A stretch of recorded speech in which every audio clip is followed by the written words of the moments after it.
tolong Pak Simon ya. Ya.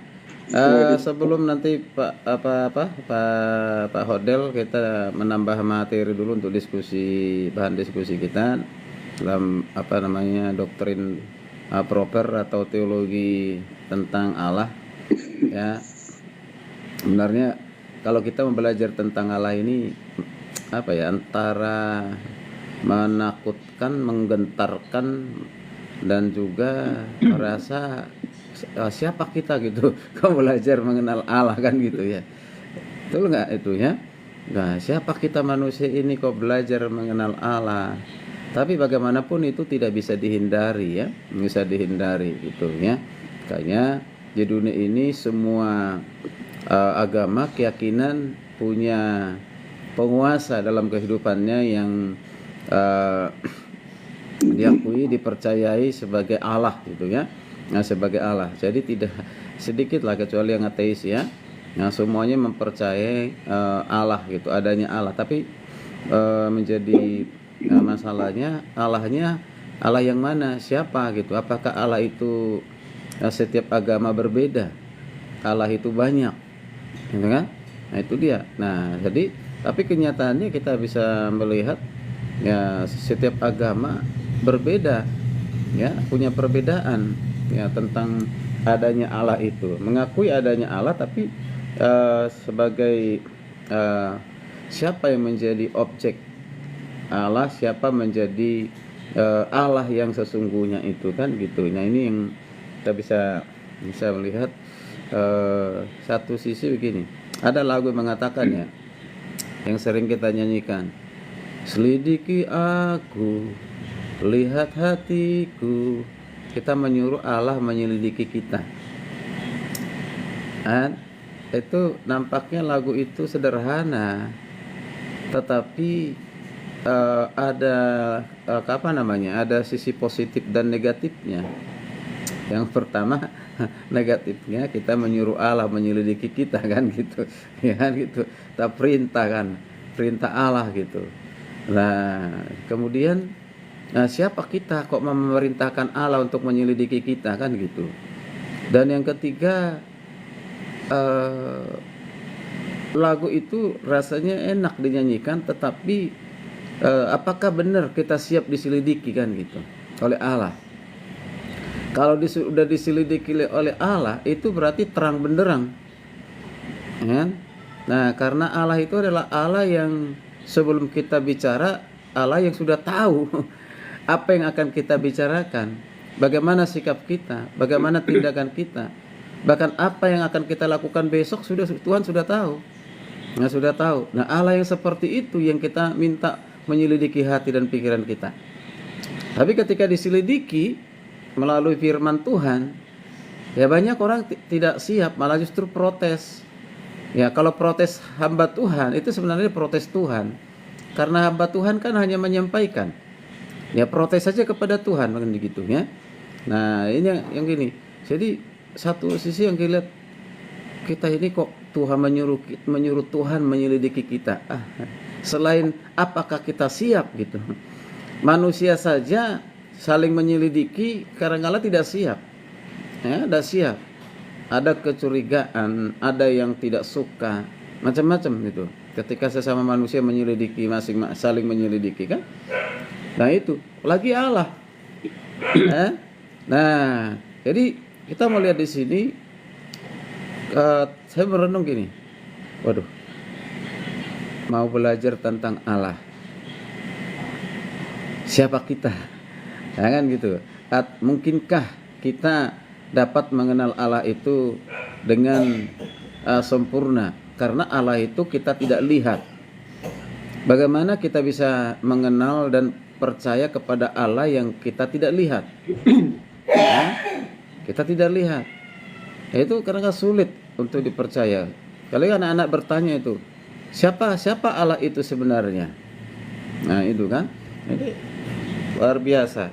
Tapi bagaimanapun kita harus tetap belajar mengenal Allah. Saya mau menambahkan materi saya dulu, nanti yang sudah siap untuk presentasi boleh dipersiapkan nanti ya. Dia dikirim PowerPoint-nya kepada saya atau tampilkan sendiri ya. Nah, Kita ada melangkah aja ke materi, kita tidak masuk membahas lagi tentang tokoh-tokoh teologi proper ya, yang memberikan definisi tentang teologi proper ataupun tentang Allah. Kita masuk langsung loncat saja ke sini karena waktu kita cukup banyak, tidak terlalu banyak maksudnya, jangan tersita banyak ke waktu untuk tokoh-tokoh itu bisa kita tahu ya banyak ya. Jadi manusia mengenal, mengerti dan percaya Allah. Ada 3 kata di sini: mengenal, mengerti dan percaya. Mengapa? Tidak mungkin orang bisa percaya tanpa mengenal. Betul kan? Tidak mungkin orang percaya tanpa mengerti. Tidak ada percaya, yang penting percaya aja. Tidak ada seperti itu, percaya aja. Nah, kepercayaan itu didahului oleh pengertian. Pengenalan itu juga di dalamnya ada pengertian. Ya, pengertian. Dan ingat bedanya kita dengan yang lainnya. Ya, tentu pengertian itu adalah sesuatu yang dikaruniakan Tuhan kepada kita untuk mengenal dan mengerti Tuhan. Jadi sekali lagi, pengertian itu adalah bukan dari sumber dari manusia, tapi adalah sesuatu kemampuan yang diberikan oleh Allah kepada manusia, sehingga bisa mengenal, mengerti, dan dituntun kepada iman ataupun percaya adanya Allah, begitu ya. Nah, nanti kita lihat bersama-sama ya. Nah, ada beberapa pertanyaan seputar pertanyaan tentang Allah ya, pertanyaan Allah yang seringkali ditanyakan oleh jemaat loh. Ini saya melihat ini pertanyaan sekedar ditanyakan oleh orang Kristen ya, orang Kristen. Nah, pertanyaan pertama, bagaimana membuktikan keberadaan Allah? Ya, bagaimana membuktikan itu, bahwa Allah itu ada. Nah, siapa yang menciptakan Allah? Artinya, dari mana asal usulnya Allah itu? Kemudian, Allah itu kan tidak bisa dilihat. Allah itu roh. Nah, bagaimana kita bisa percaya dengan yang kita tidak pernah bisa lihat? Itu ya, yang lihat aja kita sulit untuk percaya, apalagi yang tidak keterlihatan. Nah, kalau kita perhatikan ya, misalnya dikatakan orang Kristen yang takut akan Allah. Takut akan Allah. Perkataan, ucapan takut akan Allah. Nah, itu mudah ya, tetapi apakah sesungguhnya dia melakukannya? Takut akan Allah. Kan takut akan Allah itu tidak dalam melakukannya tidak mudah. Mengapa? Karena manusia udah kecenderungan dengan pengaruh dosa ya, pengaruh dosa, yaitu tidak hidup lagi di dalam kebenaran. Nah, kita lihat misalnya mahasiswa teologi ya, ada kelas pada saat ujian misalnya, ujian tengah semester, ujian akhir semester, ini ujiannya tentang Allah, ujiannya tentang Kristus, tapi nyontek, ya kan? Kan itu tragis sekali kan? Betul nggak? Ujiannya doktrin tentang Allah, doktrin tentang Kristus, doktrin tentang Roh Kudus, tapi nyontek gitu. Nah ini mereka. Padahal apa yang dia pelajari, yang sedang ujian itu pribadi yang kudus, suci, yang melarang, bahkan tidak boleh berdusta, berbohong, mencuri dan yang lain sebagainya. Tapi tetap dilakukan. Mengapa? Karena Allah itu nggak kelihatan. Makanya saya kalau menggunakan anak-anak mahasiswa kelas reguler itu ujian, jarang saya awasi. Saya hanya bilang begini, mata Tuhan ada di segala tempat, mengawasi orang-orang fasik dan orang-orang benar. Kalian itu orang fasik atau orang benar? Orang benar. Berarti ada mata Tuhan. Ya, segala tempat melihat kalian. Saya terbatas untuk melihat. Saya akan tinggalkan kelas ini. Biarlah Tuhan yang melihat kalian. Kalau yang saya melihat, pasti mereka lebih takut kepada saya. Pasti tuh jalan ke belakang, lihat. Pasti nggak nyontek itu kalau dia awasi terus. 1 jam misalnya ujian, 1 jam saya awasi, pasti nggak ada yang nyontek itu. Nah, pasti ada itu. Kalau misalnya duduk saya di bagian belakang gitu kan, jalan gitu, pasti. Ya, mengapa? Karena takut. Takut apa? Takut gagal, takut saya tegur. Tapi kalau coba nggak ada saya, wah, itu nyontek semua, itu kebanyakan nyontek kan. Berarti dia lebih takut kepada siapa? Kepada Allah atau kepada manusia? Kan gitu. Dia takut kepada manusia. Nah, lalu mengapa demikian? Apakah dikatakan orang seperti ini tidak mengenal Allah? Tidak tahu Allah. Nah, itu kan. Nah, itu karena apa? Tidak bisa dilihat Allah itu sehingga membuat orang tidak takut begitu. Jadi bahasa takut itu hanya suatu perkataan saja. Ya, takut dan gentar gitu ya. Nah itu. Nah, kemudian bagaimana bisa mengenal Allah? Bagaimana caranya? Nah, ini lagi nih. Mengapa Allah menciptakan buah pengetahuan yang baik dan yang jahat? Coba nggak diciptakan itu, ditempatkan pohon satu buah pengetahuan yang baik dan jahat itu, mungkin manusia tidak jatuh dalam dosa. Tapi mengapa Allah tempatkan itu kan? Nah, ini pertanyaan yang sering muncul ya, bukan saja di kalangan mahasiswa teologi tapi juga di gereja jemaat ya kan. Kemudian mengapa Allah menciptakan alam semesta? Untuk siapa dan untuk apa?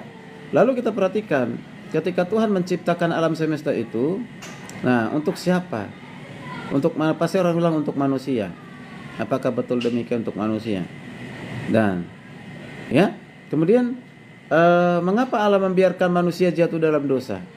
Apakah Tuhan tidak mampu? Allah tidak mampu untuk menjaga, menahan mereka supaya jangan jatuh dalam dosa?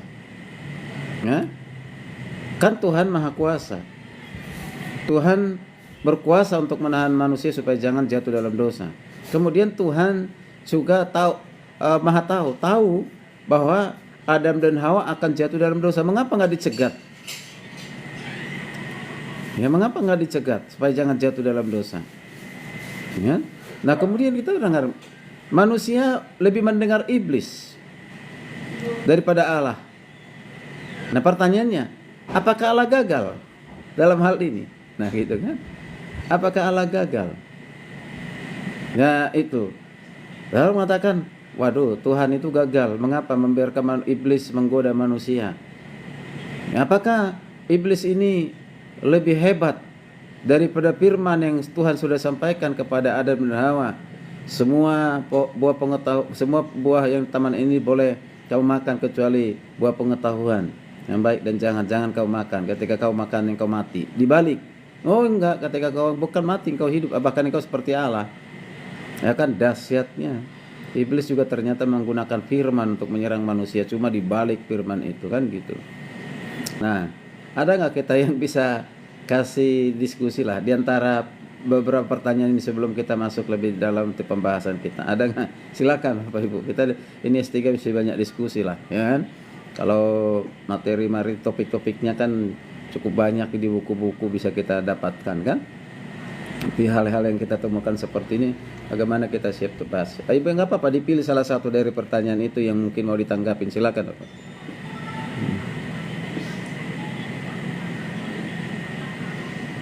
Mungkin biasanya Pak Salmon nih. Oh, Pak Tandi, silakan Pak Tandi. Ya, kalau saya tanggapi dari pertanyaan-pertanyaan ini memang seringkali muncul. Itu jangankan orang dewasa, kadang-kadang pertanyaan ini juga ditanyakan oleh anak. Ya, kadang anak sekolah juga bisa bertanya hal seperti ini. Tetapi ini menggambarkan bahwa kadang-kadang manusia itu seakan-akan mau membawa Allah masuk ke dalam pemikiran kita. Dan mungkin ini menjadi persoalannya karena manusia itu semuanya berjalan dengan logika. Jadi seakan-akan Allah ini mau dimasukkan ke dalam logika. Jadi yang paling penting di sini mungkin ya bagaimana kita menjelaskannya kepada orang-orang yang kita temui yang bisa saja menanyakan salah satu dari pertanyaan-pertanyaan ini. Ya, saya kira itu dari saya, Pak. Ya, maksud saya di sini, bisa nggak kita berikan tanggapan dari salah satu pertanyaan yang sekian banyak pertanyaan ini? Ya, ada yang bisa kita berikan tanggapan gitu. Ini cukup banyak ya pertanyaan seputar Allah ya. Ini hanya saya ambil yang sudah melalui penelitian. Ini seringkali ditanyakan, baik di kalangan mahasiswa teologi, di pemuda di gereja, anak-anak gitu. Belum lagi nanti Allah menciptakan manusia menurut gambar dan rupa Allah. Mereka kan bertanya, apakah Allah itu punya gambar? Apakah Allah itu punya rupa? Kan gitu. Nah itu ya. Silakan Pak Ibu. Pak Simon, Pak Salmon, silakan Pak. Iya, baik. Terima kasih Bapak dosen, Bapak Ketua, teman-teman semua. Saya melihat di pertanyaan yang keberapa itu, yang terakhir dan di atasnya yang kedua, mengapa Allah membiarkan manusia jatuh dalam dosa? Yang kedua, manusia mendengar iblis, apakah Allah gagal? Kalau saya baca narasi pertanyaan dari Bapak Ketua ini, kemudian saya hubungkan dengan realita, kemudian dalam keseharian, dalam percakapan, diskusi, ataupun baik itu secara formal maupun dalam diskusi-diskusi lepas begitu, pertanyaan yang sering kali muncul berkaitan dengan kejatuhan manusia pertama, Adam dengan Hawa jatuh dalam dosa. Ya, kemudian disitulah muncul berbagai argumen, saling berargumen. Pertama, yang paling akhir, mengapa manusia mendengar iblis? Apakah Allah gagal? Ini dua variabel pertanyaan yang bagi saya sesuatu yang luar biasa begitu dari Bapak Ketua. Kemudian dalam diskusi-diskusi lepas itu pernah kami juga berdiskusi dalam ibadah persekutuan kaum pria. Lalu akhirnya saling menyalahkan, antara Adam dengan Hawa saling menyalahkan. Ya, Adam bilang istri yang bawa buah itu kami makan. Lalu selanjutnya dalam diskusi tertentu kemudian timbul pertanyaan. Lalu berarti Allah sudah tahu bahwa manusia memiliki kehendak bebas, berpotensi sekali untuk berbuat dosa. Kenapa Allah membiarkan pohon itu bertumbuh di situ?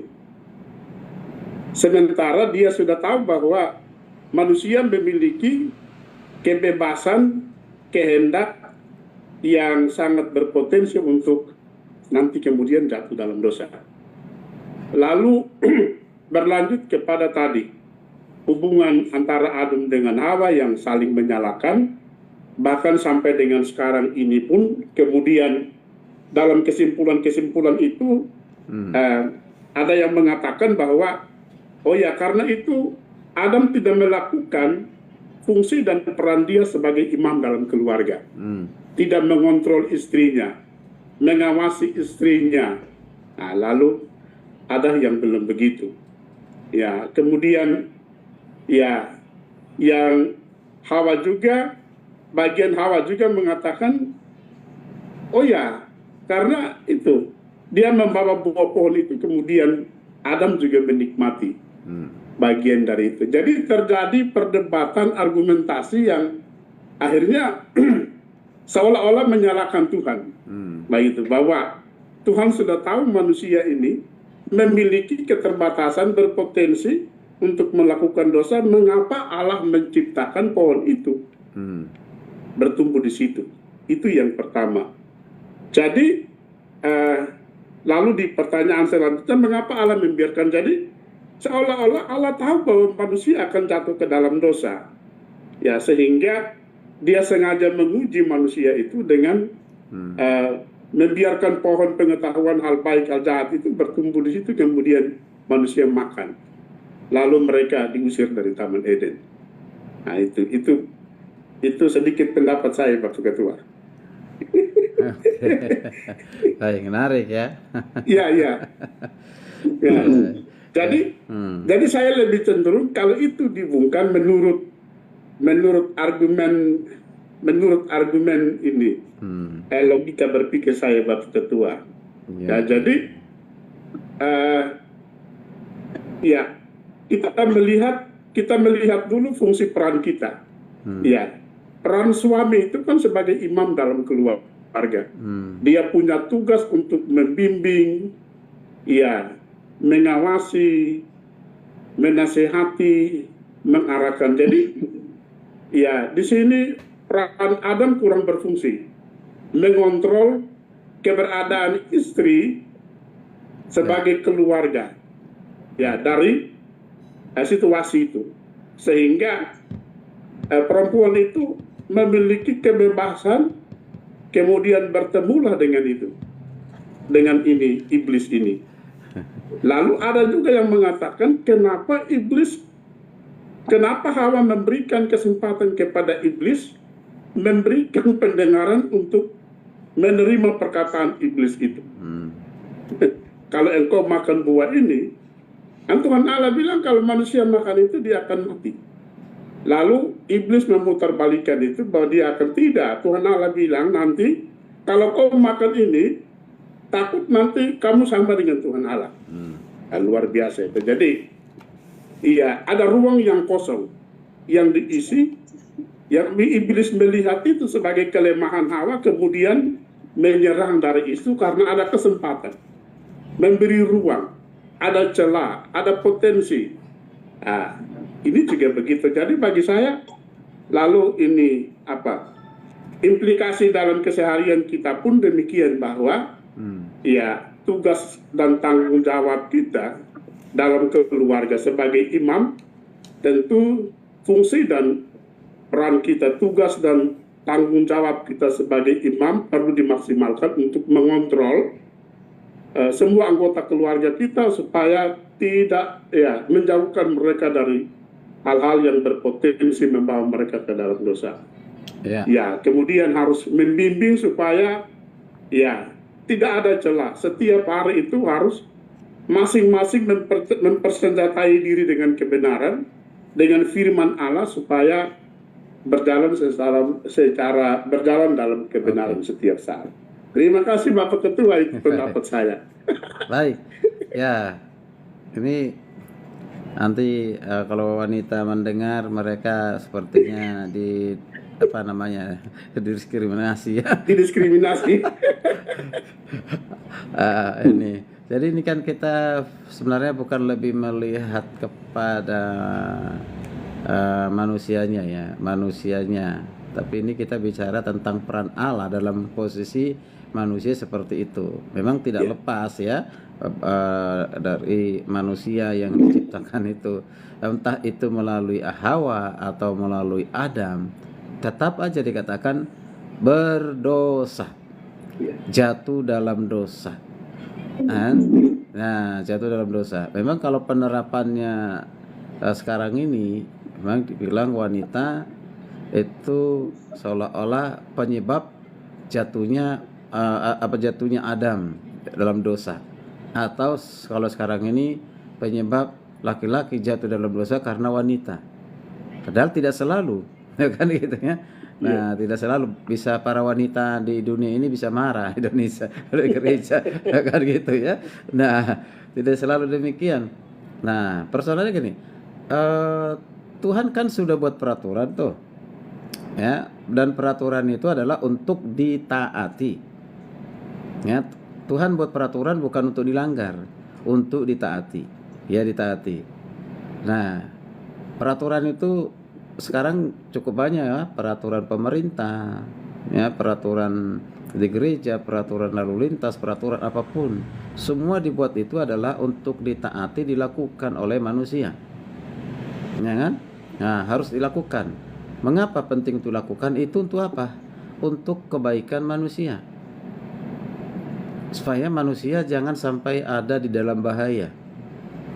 Jangan sampai manusia ini yang yang sudah dibuat peraturan, tapi dia melanggar, berakibat berisiko yang merugikan dirinya sendiri ataupun keluarga dan komunitasnya, kan begitu. Nah ini apakah memang Allah membiarkan manusia itu jatuh dalam dosa? Dia bertanya, apakah memang Allah membiarkan mereka jatuh dalam dosa? Udah, nggak apa-apa engkau jatuh dalam dosa, nanti saya tetap mau selamatkanmu. Kira-kira seperti itu kan? Tapi mengapa? Karena akhirnya pun kan mereka jatuh dalam dosa, Tuhan pun menyelamatkan. Maka menjanjikan keselamatan bagi manusia berdosa. Nah, kalau kita kembangkan pertanyaan ini lagi, kalau manusia tidak jatuh dalam dosa, tidak perlu ada keselamatan. Kalau manusia tidak jatuh dalam dosa, nggak perlu ada juru selamat. Untuk siapa? Karena juru selamat itu adalah untuk manusia berdosa. Nah, apa manusia tidak jatuh dalam dosa? Berarti nggak butuh Yesus dong sebagai juru selamat. Ya, coba. Nah ini silakan. Masih ada yang kasih masukan. Ya. Saya masih menyambung di Bapak Ketua. Ya, silakan. Iya. Jadi hal-hal menarik yang saya lihat ini. Oke, terlepas dari siapa yang salah, siapa yang benar antara Adam dengan Hawa.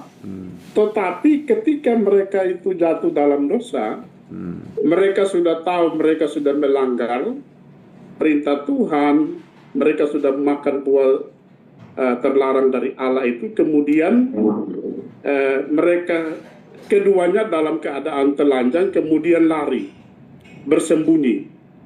Tetapi yang luar biasanya di sini, saya lihat dalam Kejadian 3, pasal 3 ayat 9 itu, itu istimewa sekali. Tuhan Allah datang dan mencari mereka, memanggil Adam, di mana kamu? Itu dalam pasal 9 itu. Pasal 3 ayat 9. Tetapi Tuhan Allah memanggil manusia itu dan berfirman kepadanya, di manakah engkau? Jadi kalau saya melihat ayat ini, narasi yang ada di sini dalam Kejadian pasal 3 ayat 9 ini, saya menyimpulkan bahwa keselamatan itu benar-benar merupakan inisiatif Allah. Allah yang memprakarsai keselamatan manusia itu. Itu dibuktikan dengan Kejadian pasal 3 ayat yang ke-9. Ketika manusia itu jatuh dalam dosa, Tuhan tidak membiarkan manusia hidup dalam keadaan seperti itu. Allah memiliki niat yang baik, Allah memiliki rencana penyelamatan yang baik untuk menolong manusia yang sudah jatuh dalam dosa itu dengan cara memanggil mereka. Jadi proses pemanggilan di sini bagi saya sesuatu yang menarik. Ini merupakan inisiatif Allah bahwa sesungguhnya keselamatan manusia itu benar-benar dari inisiatif Tuhan yang Allah yang memprakarsai supaya manusia itu dapat diselamatkan. Terima kasih Bapak Ketua. Baik, makasih Pak Salmon. Ya, silakan teman-teman yang lain kasih argumen atau masukan mengenai hal ini. Apakah masih mentuntaskan pertanyaan pertanyaan yang tadi ditanggapi oleh Pak Salmon atau menjawab pertanyaan yang lain? Silakan. Ya, terima kasih. Saya memberikan, karena ini sebenarnya ada di presentasi saya nanti, jadi saya tidak. Tapi Pak Simon tadi udah agak berkutat jadi situ lebih dikit. Karena saya kan kita panteto, tato.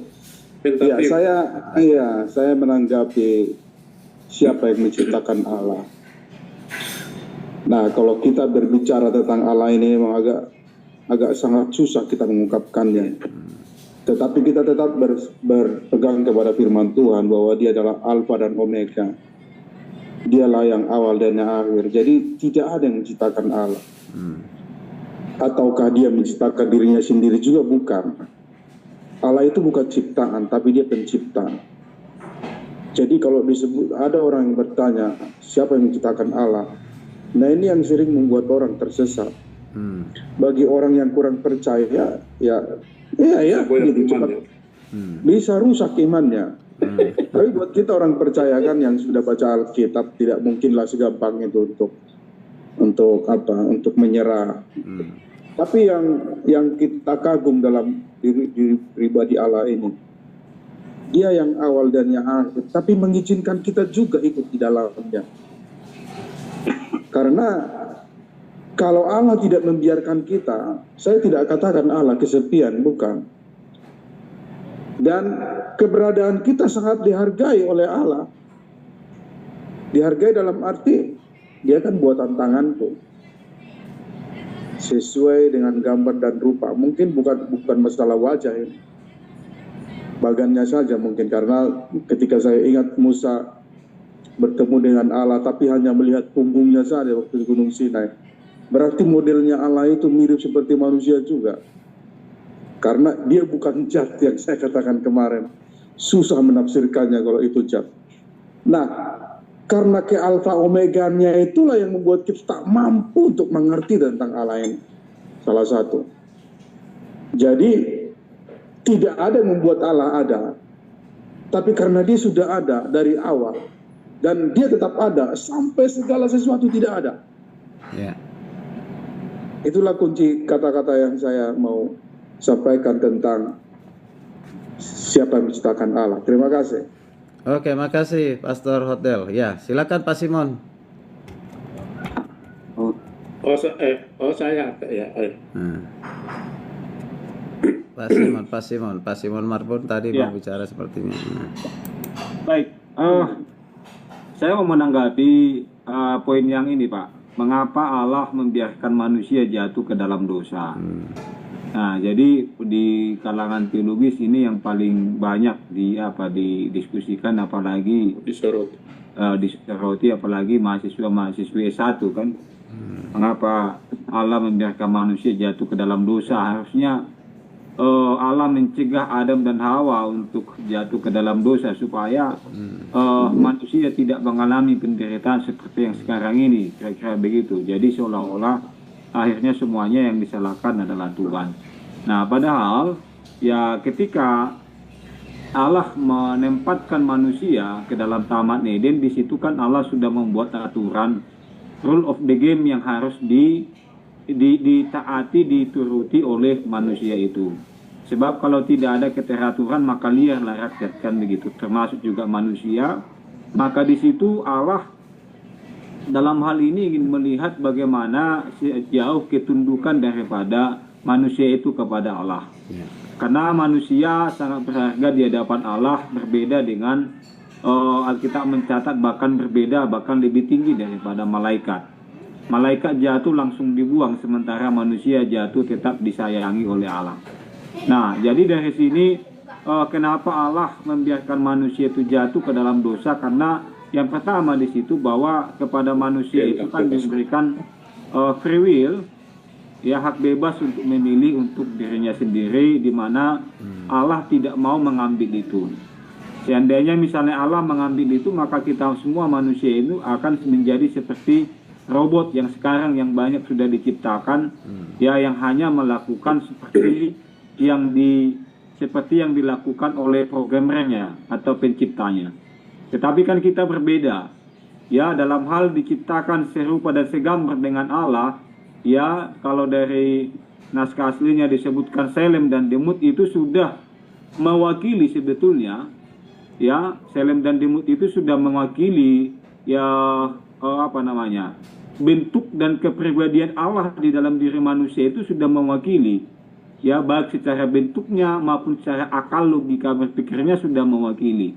Maka dapat kita bayangkan ketika Adam dan Hawa memberikan nama kepada binatang-binatang yang ada di Taman Eden. Coba kira-kira, mungkin kalau kita normal berpikir berapa jenis itu binatang yang ada di Taman Eden, kan begitu? Berapa banyak? Tetapi karena memang Selem dan Demut itu melekat kepada manusia itu, Adam terlebih khusus, sehingga dengan kecerdasan yang dimiliki mampu bahkan mengingat satu-satu nama-nama binatang itu secara terperinci. Dan Alkitab mencatat maka itu juga yang dipakai sampai hari ini.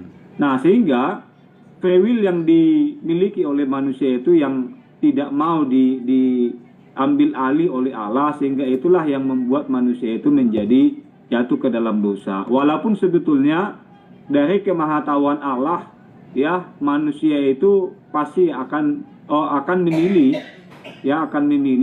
untuk berdosa, ya, dari pilihannya itu. Namun sekali lagi dari kehendak bebas, ya, dari free will itu akhirnya tetap Allah menyiapkan plan B, ya, di mana ya Allah yang maha tahu, dia sudah tahu segala sesuatunya, tentunya sudah mempersiapkan plan A, plan B, bahkan plan C, bahkan banyak rancangan yang lain yang sudah Allah siapkan bagi manusia itu. Sama seperti contohnya misalnya, ini nanti habis kuliah kita mau ngapain, kan begitu. Banyak sekali pilihan-pilihan yang akan kita kerjakan, lakukan. Contoh misalnya habis kuliah, saya mau makan dulu, habis kuliah saya mau jalan-jalan, habis kuliah mau pelayanan, mau begini. Banyak sekali pilihan sebetulnya yang bisa kita lakukan. Nah, dalam kemahatauan Allah tentunya Allah tahu apa yang akan kita pilih, sebab dia tahu masa depan yang akan terjadi, yang akan kita pilih 1 menit, 2 menit, bahkan 1 jam ke depan dia tahu apa yang kita pilih. Namun dalam semua pilihan itu Allah sudah memuat rencananya. Ketika kita memilih A, di situ Allah sudah berperan di situ. Ketika kita memilih B, di situ Allah sudah berperan. Ketika kita memilih C, di situ Allah juga sudah membuat plannya dalam setiap kehidupan kita manusia yang dikasihinya. Jadi kesimpulannya, mengapa Allah membiarkan manusia jatuh ke dalam dosa, kembali kepada kehendak bebas manusia itu sendiri yang tidak mau diambil oleh Allah, sehingga akhirnya dengan ketundukan yang berasal dari hati manusia itu, maka itulah yang akan membuat manusia itu semakin takut dan mengasihi Allah. Sebaliknya, jikalau manusia itu memang tidak mau tunduk, maka itu justru akan membawa malapetaka, dan akhirnya memang ya manusia itu jatuh ke dalam dosa, sehingga itulah akibat dosa itu yang tetap yang kita alami sampai dengan hari ini. Itu saja Pak Ketua, Pak Dosen, terima kasih. Oke, makasih Pak Simon Marbun. Jadi intinya adalah free will, ya, kehendak bebas. Manusia diciptakan itu memiliki kehendak bebas. Jadi bukan seperti mesin yang dikendalikan oleh yang membuat mesin, ya, dan kehendak bebas, ya. Nah, bisa dikatakan sebenarnya Tuhan tidak menghendaki, Tuhan tidak mengizinkan mereka untuk berdosa. Tapi kalau kita di sini, mereka yang membuat mereka Adam dan Hawa membuat jatuh dalam dosa bukan Allah. Nah, kan gitu ya, bukan Allah. Mereka lebih mendengar kata iblis daripada mendengar kata Tuhan, gitu ya. Ya, nah, karena mereka lebih mendengar dari pendengaran, mereka yakin, percaya apa kata iblis dan mereka ikuti, sehingga mereka jatuh dalam dosa. Begitu. Jadi Tuhan tidak pernah gagal, ya. Tidak pernah gagal dalam hal ini, ya. Ya, jadi kalau kita bisa melihat justru Tuhan itu mengasihi manusia. Kalaupun sudah jatuh dalam dosa, tetap direncanakan keselamatan itu dengan proto evangelium. Yohanes 3 Kejadian 3 ayat yang ke-15 itu, ya. Nah, dari keturunan perempuan, keturunan Hawa akan menyiapkan juru selamat yang akan menyelamatkan manusia dari dalam dosa.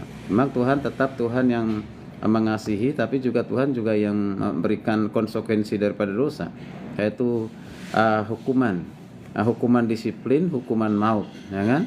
Nah, hukuman disiplin maksudnya supaya manusia yang sudah sadar akan dosanya ya kembali dan bertobat. Tapi ya manusia yang tidak sadar dan tidak bertobat ya dihukum. Itu keadilan Tuhan, gitu ya.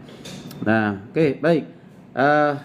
Satu orang lagi kalau ada supaya kita masuk, nanti masih ada, kalau tidak ada supaya kita lanjutkan. Ya. Saya Pak di sini. Ya, silakan Pak Paulus, silakan Pak Paulus. Dari beberapa pertanyaan ini memang untuk memberikan jawaban, tentu kita harus memakai dua hak. Pertama, logis iman. Karena kalau kita bicara tentang logis saja, tentunya pertanyaan ini akan semakin panjang. Nah, tanya satu sudah jawab satu lagi. Hanya pada akhirnya jawaban kita pada akhirnya tidak jelas.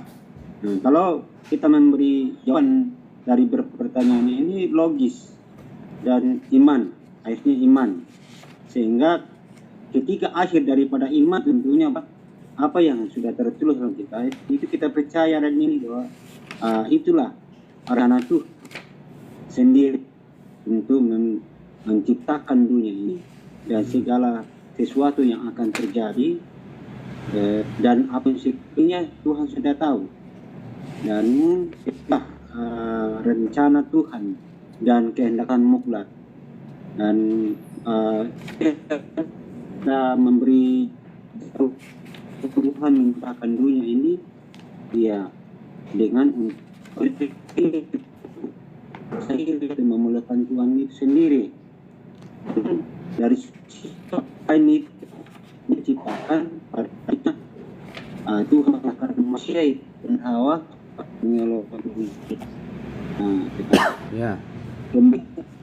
Itu ada keterbatasan karena diciptakan manusia itu yang sepakat tadi bahwa manusia diciptakan dengan diberikan bebas untuk mau memilih taat atau memilih untuk tidak taat dan potensi itu memang Tuhan tahu.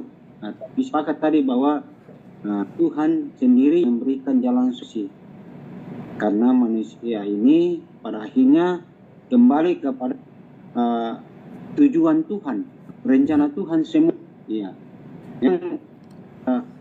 yang kita berpikir apakah Tuhan menciptakan manusia jatuh? Apakah Tuhan cipta yang dibiarkan jatuh? Ya, Tuhan ciptakan dalam tapi karena itu masalah tidak bebas. Yang kedua, iblis itu menyangkut di pertama keinginan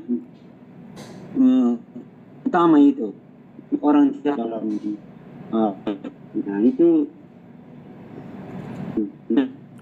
yang membuat kan dan jatuh dalam dosa. Namun itu yang kita ajarnya untuk penebus. Jadi Allah sendiri merencanakan hal ini atas kehendaknya sehingga kita akan memberi jawaban sesimpel itu.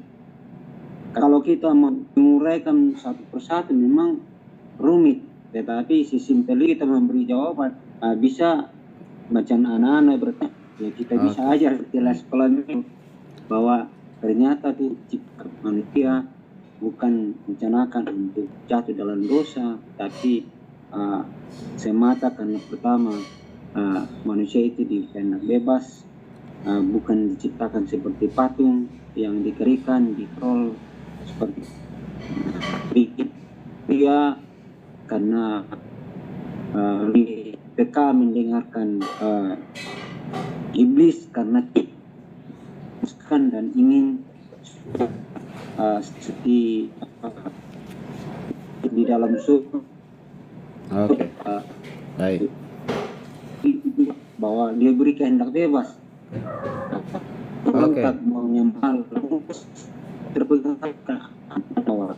Ya itu mungkin tanggapan saya. Baik, makasih Pak Paulus Roa untuk tambahannya bersama bahwa Tuhan menciptakan manusia itu memiliki kehendak bebas, ya. Nah, yang perlu kita tekankan garis bawahi, pertama Tuhan tidak pernah merencanakan manusia berdosa atau jatuh dalam dosa. Yang kedua bahwa Tuhan tidak menghendaki manusia jatuh dalam dosa. Karena apa? Karena bertentangan dengan sifat yang dimiliki oleh Tuhan, yaitu Tuhan yang Maha Suci, Maha Kudus, dan menghendaki manusia yang diciptakan juga harus hidup kudus dan suci. Artinya jangan jatuh dalam dosa. Itu kehendak Tuhan. Tapi manusia memilih melanggar dan tidak taat, ya. Ya itu. Jadi tadi kata pertama kan sudah mendengar suatu ketetapan yang Tuhan sudah sampaikan ya kepada Adam dan Hawa. Itu mereka sudah dengar, pasti juga sudah paham dan tahu juga apa akibatnya dari pelanggaran. Ketika mereka melanggar itu Tuhan juga mereka sudah tahu. Tapi kita melihat ya, iblis yang punya kuasa sekalipun tidak maha kuasa ya, dapat mempengaruhi pikiran, hati, emosi dan tindakan kemauan manusia sehingga jatuh dalam perbuatan dosa. Jangankan Adam dan Hawa, Yesus pun pernah dicobai di padang gurun, ya kan? Nah, hanya bedanya apa? Ya, Yesus tidak jatuh di dalam godaan iblis. Adam dan Hawa jatuh dalam godaan iblis, gitu kan? Nah, dan memang Yesus tidak akan pernah jatuh, ya, tidak akan pernah jatuh karena dia adalah Allah itu sendiri, ya.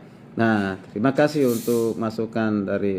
Jadi sekali lagi hampir semua para teolog ataupun orang Kristen yang paham bahwa manusia diciptakan itu memiliki kehendak bebas, ya, kehendak bebas, tidak seperti robot yang dikendalikan oleh penciptanya. Nah, disitulah keunikannya. Coba kalau diciptakan seperti mesin yang ngerobot, maka manusia itu apa perharganya, keunikannya, ibadahnya pun tidak ada artinya karena harus ibadah kemudian sembah saya kan gitu ya, dikendalikan Tuhan, mengendalikan untuk menyembah dia kan gitu ya. Ya pakai di robot, saatnya engkau sekarang menyembah saya, drag dipencet gitu gitu kan. Nah itu jadi tidak demikian tentunya, ya. Nah, jangan sampai teman yang dibilang bersyukur Allah bersyukur kepada manusia karena ada manusia untuk menyembah Tuhan. Kalau misalnya tidak ada manusia, siapa yang akan menyembah Tuhan? Ini kan pertanyaan yang sebenarnya kurang pengetahuan, pemahaman Alkitab yang baik, ya. Ya, sebelum segala sesuatu ada diciptakan, sudah ada yang menyembah Tuhan. Siapa? Para malaikat, ya kan? Nah, sudah menyembah Tuhan gitu, ya. Kalaupun tidak ada yang menyembah Tuhan, ya bukan berarti Tuhan itu jadi kehilangan kuasanya, kemuliaannya, dan dia bukan Tuhan. Tidak. Tanpa ada memuji menyembah Tuhan, Tuhan tetap ada dalam posisinya, dalam keadaan dirinya. Nah, itulah karena hari ini kita mau belajar bersama-sama tentang diri Allah, ya. Ya. Nah, ini apakah minggu lalu saya sudah sampaikan atau belum, ya? Nah, bagaimana bisa mengenal Allah itu sekali lagi hanya dengan cara Allah, bukan dengan cara manusia. Yaitu dengan apa? Ya, fungsinya itu adalah Roh Kudus yang menuntun seseorang mengenal akan Tuhan. Sekali lagi, Roh Kudus yang menuntun seseorang dari yang tidak mengenal menjadi mengenal Tuhan, termasuk mengenal siapa Yesus. Kalau Roh Kudus belum bekerja, dia tidak akan pernah mengenal Yesus. Dan kalau tidak mengenal Yesus, sebab yang kita percaya adalah Allah sejati, adalah juru selamat sejati, tanpa Roh Kudus dia tidak akan pernah percaya. Dia akan tolak sampai matinya, ya kan? Sampai matinya. Jadi peranan Roh Kudus itu luar biasa, ya. Peranan Roh Kudus itu dapat dikenal hanya dengan kita mengenal Tuhan hanya dengan pertolongan Roh Kudus. Pertolongan Roh Kudus. Itu kepercayaan dari orang Kristen, ya, orang yang sudah percaya kepada Kristus, ya. Ya, sekali lagi, hanya dengan pertolongan, pimpinan, bimbingan Roh Kudus seseorang bisa mengenal Allah dengan benar. Nah, bagaimana caranya? Tentu yang kedua, Roh Kudus itu harus melahirbarukan, ya, melahirbarukan seseorang. Ketika seorang lahir baru, maka Roh Kudus tinggal dan hidup, memenuhinya, menguasainya, mengendalikannya, hidup pimpin, ya, untuk semakin mengenal Tuhan Yesus. Tanpa kelahiran kembali tidak mungkin. Maka lahiran kembali ini juga akan menghantarkan dia menyadari dan mengakui akan keberdosaannya, hingga butuh penyucian, pengampunan dari Tuhan. Bagaimana dosanya itu yang buta rohani itu, tadinya buta rohani, diampuni oleh Tuhan. Nah, itu Roh Kudus itu juga menerangi hati, bukan saja hati, pikiran, sehingga manusia bisa mengerti siapa Tuhan melalui firman Tuhan, ya. Jadi bisa mengenal Tuhan sekarang ini tidak ada cara lain, cara Tuhan menggunakan yaitu Alkitab, kitab suci yang kita pegang, yang kita percaya adalah kitab suci. Tidak ada orang yang bisa mengenal Tuhan lagi sekarang ini di luar Alkitab. Kalaupun ada, itu hanya satu pengantar untuk dia dibawa untuk lebih mengenal, dan biasanya ya, mungkin melalui penglihatan kah, melalui mimpi kah, biasanya mereka dituntun kepada Alkitab. Ada satu kesaksian dari Yosua, Imam Muhammad Yosua ya, Yasmin ya itu. Nah, ada aja dia tidak pernah baca Alkitab, bahkan dia anti Alkitab, bahkan dia sangat benci dengan kekristenan. Pernah dia membakar gereja. Tapi satu saat di mana Tuhan menyatakan dirinya melalui salah satu ayat Alkitab. Ya, salah satu ayat Alkitab. Dia tidak tahu kalau itu ayat Alkitab, dia tidak tahu. Nah, tidak tahu. Tapi setelah dia bertobat, dituntun ke gereja ibadah, lalu mendengarkan perkataan ucapan yang pernah dia dengar berkali-kali. Dia dengar di mana? Di gereja. Dia kaget.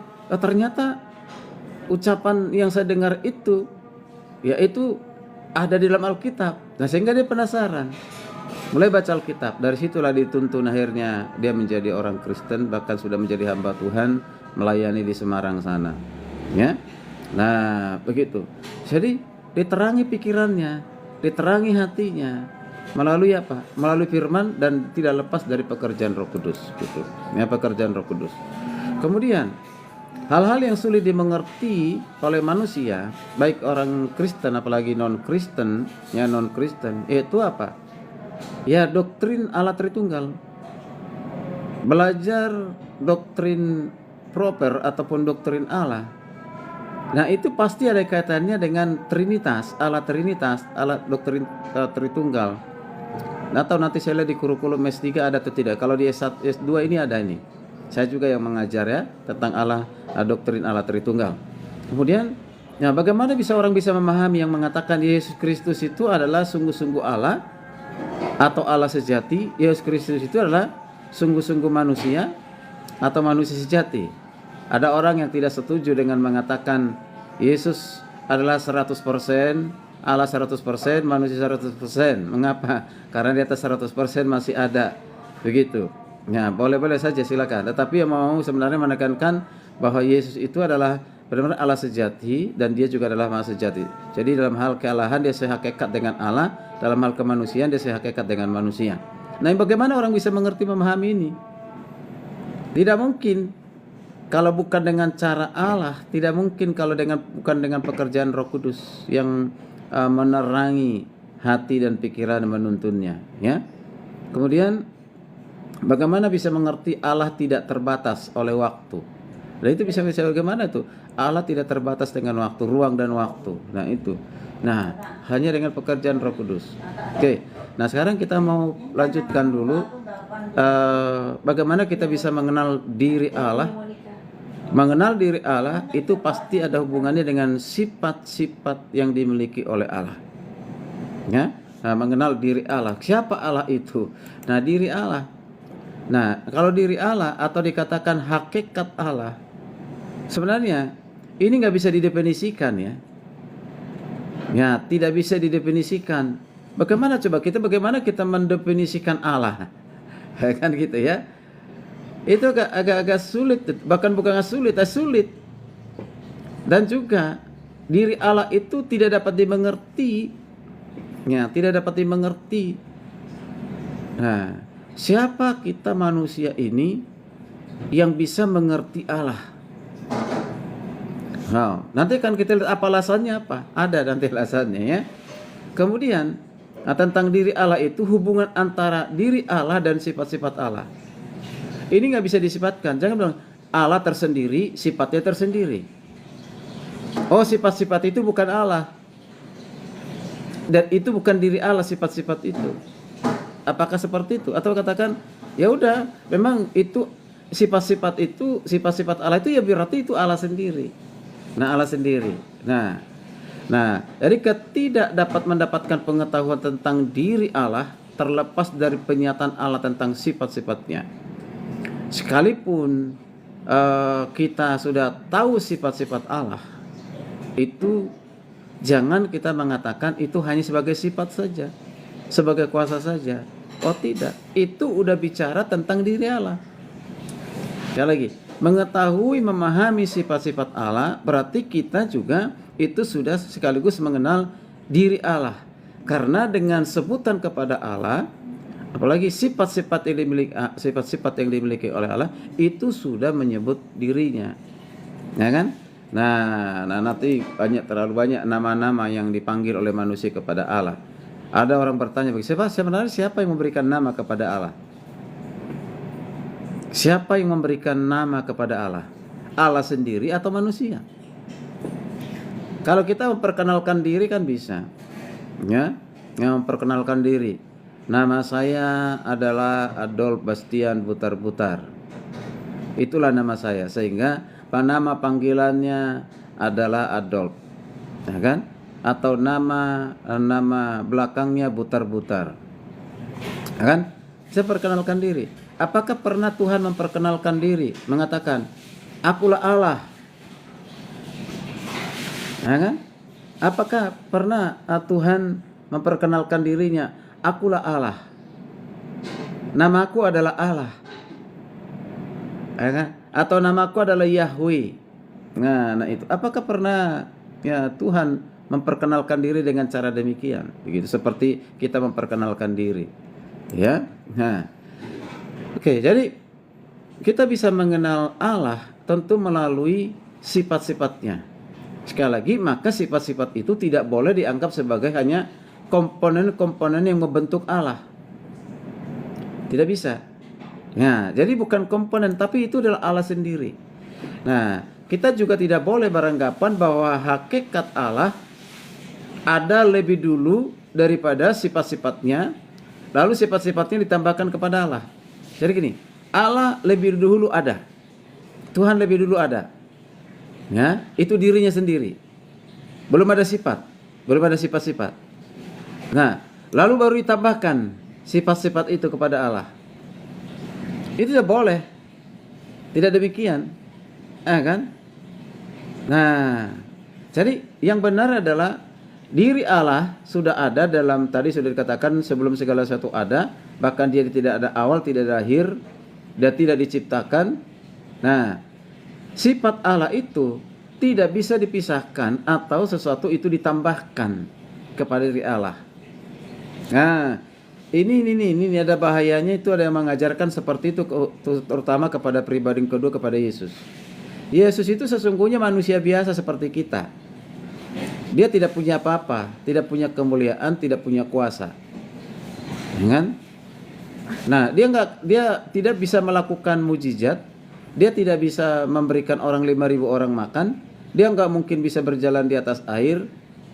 Tapi mengapa dia bisa? Karena ada yang memberikan kuasa kepada Yesus. Tadinya 0, kosong, nihil, lalu diberikan oleh Tuhan. Nah ini bahaya ini. Berarti di mana Yesus pernah tidak menjadi Allah gitu, ya. Saya tidak kristologi karena belajar tentang Allah udah pasti ada dengan kristologi juga ya. Nah, jadi sekali lagi tidak boleh memisahkan hakikat ilahi dan sifat-sifat ilahi. Itu tidak boleh dipisahkan. Itu adalah satu kesatuan, ya, satu kesatuan. Nah, di dalam teologi selalu dikatakan bahwa sifat-sifat Allah itu adalah Allah itu sendiri. Itu tadi saya bilang. Sifat-sifat Allah itu adalah Allah itu sendiri. Ya. Nah, karena hubungan yang begitu dekat antara diri Allah dan sifat-sifat Allah, maka dapat dikatakan bahwa mengetahui sifat-sifat Allah berarti kita mengetahui hakikat Allah. Itu dia. Sekali lagi, mengetahui sifat-sifat yang dimiliki oleh Allah berarti kita mengetahui hakikat Allah, diri Allah. Ya, diri Allah. Nah, makanya kalau ditanya Allah Elohim, Allah El Shaddai, Jireh, Yehova Rafa, Yehova Shalom, Yehova Makades, ya kan? El Shaddai atau dari lain sebagainya. Berarti nama-nama panggilan itu yang ada kepada Allah itu adalah dirinya Allah. Itu sifat-sifat yang dimiliki itu adalah dirinya Allah itu sendiri. Misalnya dikatakan Yehova Jireh, Allah yang menyediakan. Berarti dia Allah yang peduli menyediakan apa dibutuhkan oleh manusia. Ya kan gitu. El Shaddai, Allah yang Maha Kuasa. Berarti itulah dirinya, itulah hakikatnya. Gitu, ya. Nah, jadi kita perhatikan, sekalipun melalui penyataan Allah kita bisa mendapat pengetahuan tentang diri Allah. Ini, sekalipun kita melalui penyataan Allah, itu kan ada dua penyataan ya, penyataan umum dan penyataan khusus. Ya, sekalipun kita dapat mengetahui tentang diri Allah, kita harus sadar bahwa pengetahuan kita tentang Allah itu masih terbatas. Bukan hanya masih, sangat terbatas. Kalau dibandingkan sejauh mana kita mengenal Allah dan Allah mengenal kita, wah itu mungkin antara langit dan bumi dan bahkan itu ya. Nah, jadi Tuhan mengenal kita dengan sempurna. Itu udah pasti. Tetapi kita tidak mungkin mengenal Allah dengan sempurna.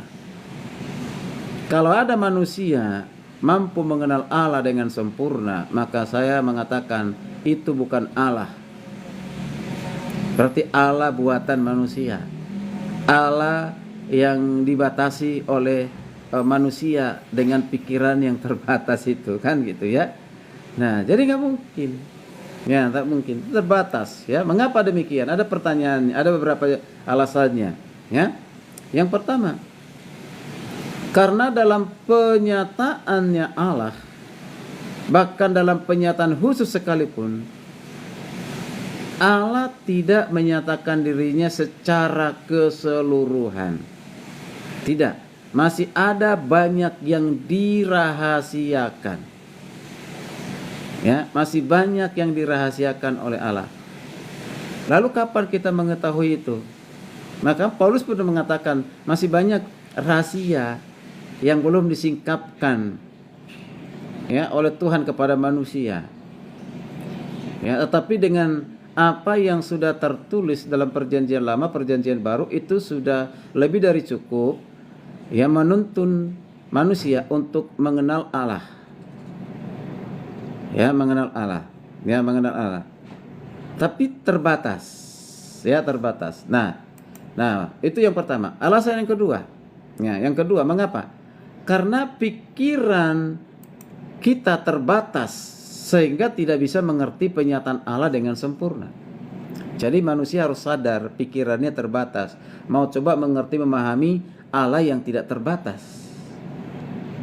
Tidak mungkin. Bagaimanapun tidak mungkin. Ya, itulah. Ya. Nah, itulah sebabnya kita penting belajar sifat-sifat Allah supaya kita bisa mengenal Allah itu sekalipun tidak sempurna. Nah, sifat-sifat Allah itu selalu ada hubungannya. Hubungannya antara diri Allah sendiri dan hubungannya antara Allah dengan manusia atau manusia dengan Allah. Ya, manusia dengan Allah. Nah, ada sifat-sifat yang hanya ada pada Allah, melekat pada Allah, tidak bisa ditransfer atau diberikan kepada di luar dirinya, tidak bisa, atau diberikan kepada manusia. Ya, nah itu. Nah, jadi sifat ini ya harus dibedakan begitu, ya, dibedakan. Makanya Adam Hawa itu, nanti kalau makan buah pengetahuan yang baik yang di saat engkau tidak mati tapi engkau seperti Allah. Artinya seperti Allah, punya kuasa seperti Allah, nggak seperti Allah. Ternyata kan itu bohong, dusta, membuat Hawa jatuh dalam dosa, kemudian Adam, kan itu. Nah, mengapa? Karena kekuasaan Allah yang sempurna itu tidak mungkin ditransfer atau diberikan kepada manusia. Makanya ada beberapa yang harus kita pahami, sifat-sifat yang tidak dapat diberikan oleh Allah kepada manusia. Artinya sifat itu hanya ada pada Tuhan, tidak ada di luar dirinya. Ya. Nah, sifat itu adalah kita perhatikan. Yang pertama, karena Allah itu ada dari dirinya sendiri. Karena perhatikan, Allah itu ada dari diri sendiri. Maka ini menunjukkan bahwa ia mempunyai sifat yang disebut dengan independen atau itu tak tergantung. Tuhan tak pernah bergantung kepada siapapun di luar dirinya dan tidak membutuhkan kekuatan di luar dirinya. Tidak membutuhkan siapa-siapapun di luar dirinya. Ya. Makanya kalau manusia tidak ada pun berarti bukan berarti Tuhan tidak ada. Kalau manusia tidak ada pun ya Allah tetap ada. Gitu, ya. Allah tetap ada. Jadi dia nggak bergantung kepada manusia. Dalam hal apapun dia tidak bergantung kepada manusia. Justru sebaliknya, manusialah yang bergantung kepada Tuhan. Jadi sekali lagi, Allah itu ada pada siapa? Pada dirinya sendiri. Ya. Nah, boleh kita lihat misalnya apa saja yang dikatakan yang independen itu. Yang independen itu yang pertama, yaitu diri dan keberadaan Allah. Bisa mungkin bantu saya membaca Pak Simon di Yohanes 5 ayat 26.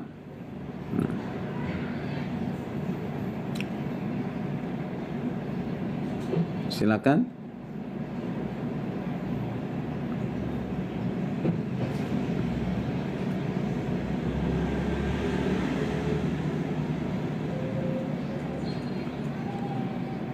Dibuka dulu Pak mute-nya. Yohanes 5 ayat 26. Ya.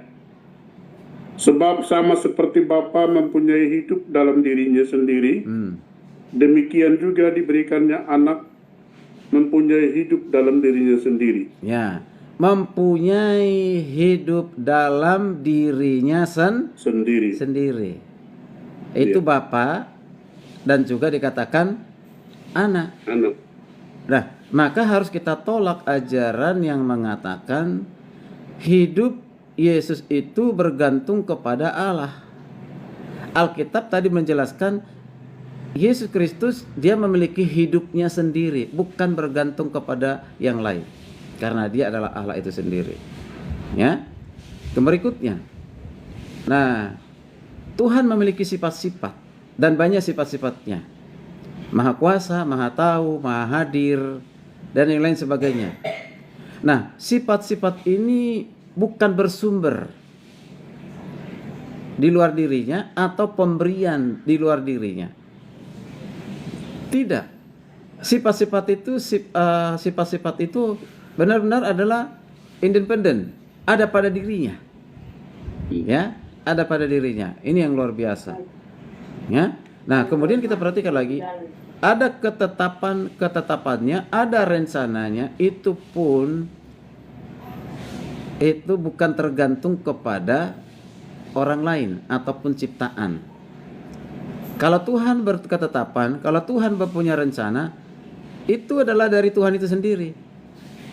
Jadi bukan karena manusia. Misalnya gini, contoh. Ya, manusia jatuh dalam dosa perlu penyelamatan. Untuk kepentingan siapa? Kepentingan manusia yang harus diselamatkan. Nah kan? Diselamatkan. Ya, orang bisa punya paham seperti itu, ya. Memang kita untuk dibebaskan dari dosa itu supaya kita lepas dari hukuman maut, iya, untuk manusia.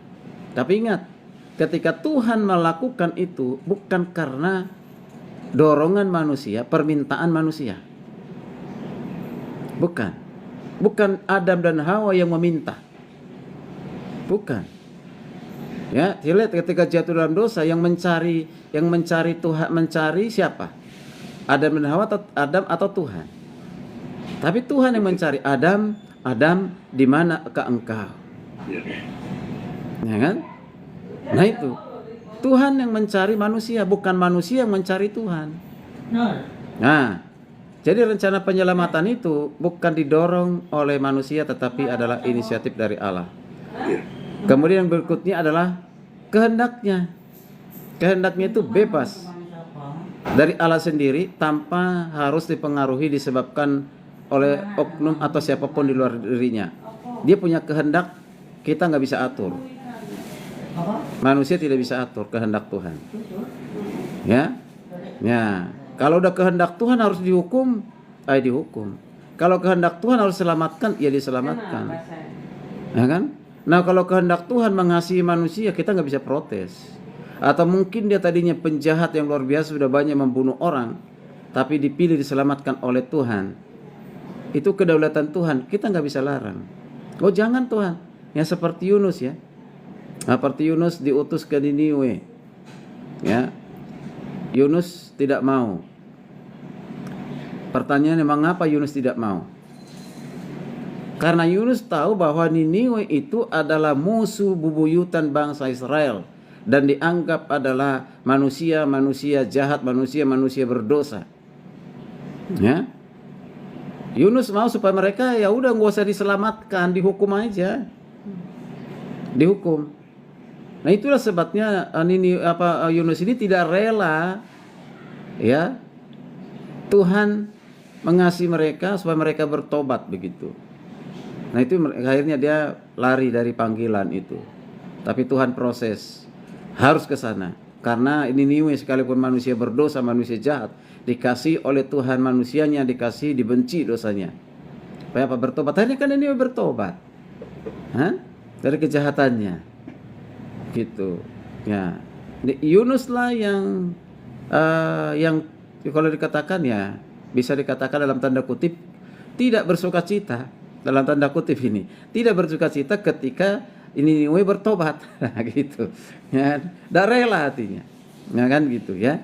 Padahal ya, Alkitab katakan satu orang bertobat, ribuan malaikat di sorga bersorak-sorai menyambutnya, kan, gitu, luar biasa. Kemudian kita lihat lagi tindakannya, setiap tindakan itu, ya, manusia bisa berdoa, ya, untuk meminta kepada Tuhan supaya Tuhan misalnya jangan jangan menghukumnya karena dosa kesalahan dia bertobat dan yang lain, tapi Tuhan tetap hukum. Nah, manusia bisa memohon tetapi tetap kehendak Tuhan. Kita nggak bisa mengubah keputusan Tuhan.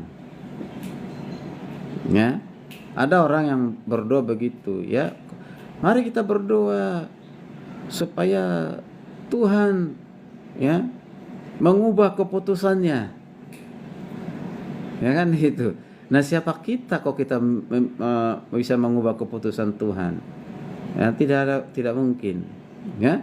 Jadi itu sifat yang pertama. Kita perhatikan lagi.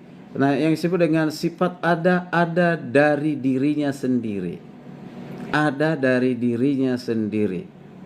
Ya, self existence. Nah ya.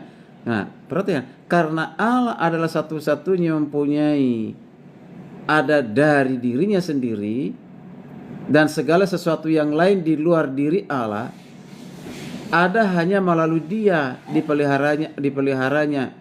Maka ini juga berarti segala sesuatu tergantung kepada Dia. Banyak ayat Alkitabnya yang kita baca, tapi kita baca satu saja ya, yang membuktikan. Sekali lagi, Tuhan tidak pernah bergantung kepada siapapun di luar dirinya. Tapi semua di luar dirinya, apalagi manusia atau segala sesuatu tergantung kepada Tuhan. Minta tolong Pak Salmon baca lagi Mazmur 94 17-19. Mazmur 94 ayat 17-19.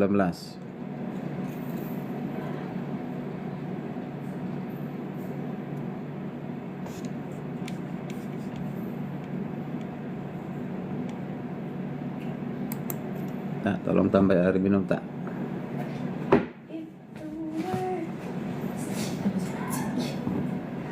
Bisa Pak? Bisa Pak? Mazmur 94 ayat 17-19.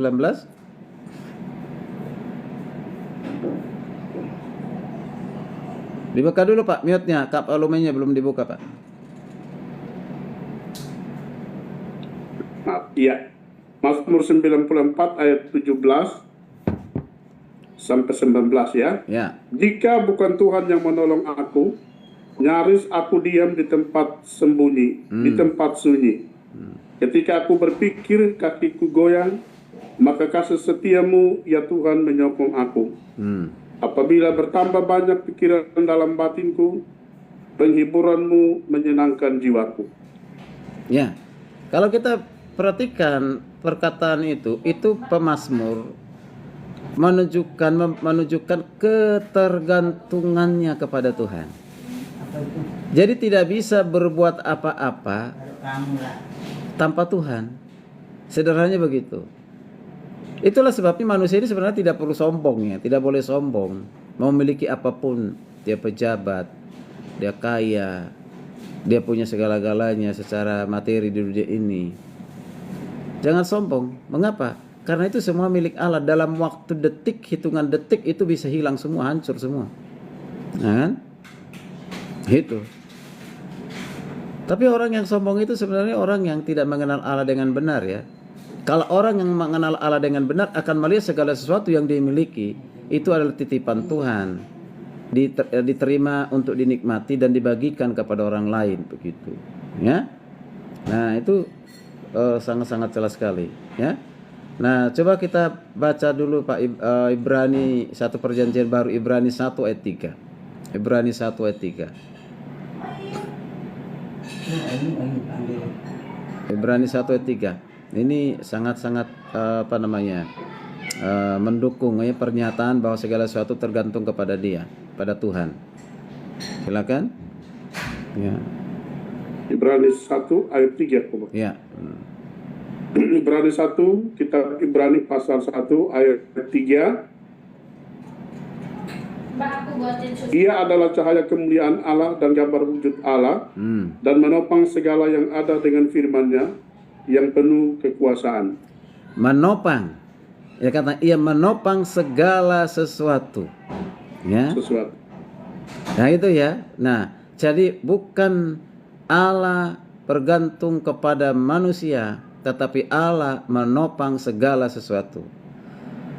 Nah, itu ketergantungan manusia kepada Allah di situ ya. Nah, masih banyak ayat-ayat yang lain. Nah, kemudian sifat yang berikutnya yang tidak dapat diberikan kepada manusia ataupun ciptaan, yaitu sifat yang tetap atau sifat yang tidak pernah berubah. Disebut dengan immutability atau sifat tetap. Ya. Nah, yaitu apa? Ini adalah disebut dengan kesempurnaan Allah. Allah itu adalah Allah yang sempurna. Karena Dia adalah Allah yang sempurna menyebabkan Dia tidak bisa berubah. Allah itu tidak bisa berubah. Bahkan bagi dirinya sendiri Dia tidak bisa berubah. Untuk tujuan dan maksud janji-janjinya pun Dia tidak bisa berubah. Tidak bisa berubah. Nah, kalau Allah itu tidak bisa berubah, ya tidak bisa berubah, itu kehendak wewenang kedaulatan Tuhan. Ya. Nah, kita perhatikan. Ini sengaja saya buat di sini dalam bentuk tabel di situ dibuat. Nah, karena ini penting sekali ya. Ya, di blok. Allah tidak bisa menjadi makin baik atau makin jelek. Perhatikan, Allah tidak bisa menjadi makin baik atau makin jelek karena hal itu menunjukkan Ia tidak sempurna. Kita bisa paham ini, ya. Allah tidak bisa menjadi baik, artinya Allah itu tadinya baik, semakin baik, gitu. Berubah semakin baik. Ada kan ada baik, cukup baik, sangat baik, kan gitu ya. Itu nggak bisa kepada Allah itu. Nggak bisa ada pilihan Allah itu. Apakah Allah itu baik, cukup baik, sangat baik? Mana di antara yang ketiga itu? Itu nggak bisa kepada Allah yang seperti itu. Karena Allah itu ya baiknya sempurna. Ya sempurna. Maka tidak mungkin Allah itu jelek. Dan tidak akan pernah Allah itu jelek. Gitu, tidak akan pernah. Nah, jadi kalau kita mengatakan Tuhan semakin baik kepada saya, seolah-olah ada saat di mana Tuhan tidak pernah baik dengan kita. Kan gitu. Nah, kan Tuhan semakin baik kepada saya. Tidak demikian. Kapanpun Tuhan itu baik, dan kebaikan Tuhan tidak tergantung kepada manusia. Karena kita baik, maka Tuhan baik, atau Tuhan baik karena kita baik, maka Tuhan baik kepada kita. Tidak demikian. Itu manusia itu. Kalau teman kita baik kepada kita, wajar kita baik kepada dia. Ya kan gitu. Itu wajar. Nah, makanya sebenarnya ada dua kata baik di dalam Alkitab itu ya, kalos dan agatos. Semuanya diartikan baik. Ya baik. Tapi apa bedanya? Apa bedanya? Kalau kalos itu baik dalam standar manusia, dan manusia pasti terima. Itu ya. Tapi kalau agatos itu kebaikan Allah yang diberikan kepada manusia. Sesungguhnya manusia tidak memilikinya.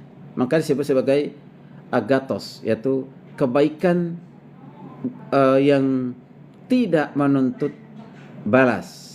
Bukan seperti tadi, kalau berbuat baik maka dapatnya balasannya berbuat baik. Harus berbuat baik supaya berbuat baik kepada kita. Tapi kalau agatos tidak. Gitu. Ya. Yaitu adalah sifat kebaikan yang dimiliki oleh Allah. Nah, jadi kalau Allah itu baik kepada saya, bukan karena saya baik. Karena memang sifat Allah itu sangat baik. Dan tidak ada peningkatan yang baik bagi Allah. Tidak ada peningkatan dari yang tidak, dari baik menjadi lebih baik gitu kan. Nah, itu kebaikannya sempurna. Dan tidak ada sifat jelek sedikit pun ada pada Allah, tidak ada. Nah, jadi perlu diingat bahwa sekalipun Allah tidak berubah, sekali lagi, sekalipun Allah tidak berubah, tetapi tindakannya bisa berubah. Tindakannya bisa berubah. Dalam arti apa? Bisa saja ia tidak mau melakukan lagi apa yang dulu pernah ia lakukan. Nah, sekali lagi, bisa saja dia tidak melakukan lagi apa yang pernah dia lakukan. Nah, misalnya contoh kita lihat. Ya, misalnya ini. Ya, ini contoh ini. Ya. Tindakan yang tidak bisa berubah itu. Misalnya dia bisa maksudnya tindakan bisa berubah. Dulu ia pernah menghancurkan manusia dengan air bah. Ingat peristiwa Nuh ya. Dia menghukum manusia dengan air bah. Tetapi ia berjanji tidak akan mengulangi hal itu lagi. Dia mengatakan, saya tidak akan pernah menghukum lagi manusia dengan air bah. Itu janji Tuhan. Dan kita memang melihat tidak pernah dilakukan lagi itu sampai sekarang. Kalau ada banjir bandang, ya di mana-mana banjir, itu jangan sampai dilihat itu sebagai hukuman Tuhan atas manusia. Itu bisa saja karena kejahatan manusia, yaitu apa? Ya, di gunung digundulin ya, di pohon-pohonnya ditebangin, dijual sehingga tidak ada pertahanan air, terjadi erosi dan yang lain sebagainya, turun air ke perkampungan sampai kepada perkotaan yang lain. Nah, tidak ada penahan air. Itu kelalaian manusia, bukan Tuhan. Dan itu tidak bisa dikategorikan suatu hukuman. Ya. Nah itu. Lalu yang berikutnya adalah, dulu ia pernah memimpin Israel menggantikan tiang dan awan, tiang dan api pada saat perjalanan mereka keluar dari Mesir masuk ke tanah Kanaan. Di siang hari Tuhan menuntun mereka, melindungi mereka dengan tiang awan supaya jangan kepanasan. Kemudian di malam hari mereka tidak butuh senter, tidak perlu laptop pelita, tapi ada tiang api. Ya, menuntun jalan mereka. Nah, setelah itu masih ada enggak dalam perjanjian lama? Tidak ada, enggak pernah diulangi lagi itu. Setelah mereka masuk ke tanah Kanaan, tanah perjanjian, masih ada enggak tiang awan dan tiang api? Tidak ada lagi. Ya? Nah, tidak ada lagi. Bahkan untuk memberikan makan dengan apa itu namanya burung puyuh atau sejenisnya atau mana kan gitu ya. Ya tiba-tiba ada. Mana ada lagi? Mereka sudah bekerja untuk mencari makan begitu, ya. Nah, jadi tidak pernah terulangi hal seperti itu. Nah, jadi perlu kita ingat sekali lagi bahwa itulah Tuhan yang dahsyat bisa berubah dari hal yang pernah dilakukan tidak dilakukan lagi. Ya. Nah, caranya bagaimana? Cara bisa berubah itu gimana? Coba Pak, Ibrani 1 ayat 1 Pak, minta tolong Bapak cepat. Ibrani 1 ayat 1. Ibrani 1 ayat 1. Tadi sudah baca ayat yang ketiga. Ini ayat 1 aja Pak. Ya. Ibrani pasal 1 ayat 1, setelah pada zaman dahulu, Allah berulang kali dalam berbagai cara berbicara kepada nenek moyang kita dengan perantaraan nabi-nabi. Itu kan kalau bilang bagaimana Tuhan berkomunikasi kepada manusia. Ya. Dengan berbagai cara, yaitu melalui para nenek moyang atau nabi-nabi. Nah, itu cara Tuhan memperkenalkan, menyatakan dirinya. Ya, itu cara Tuhan.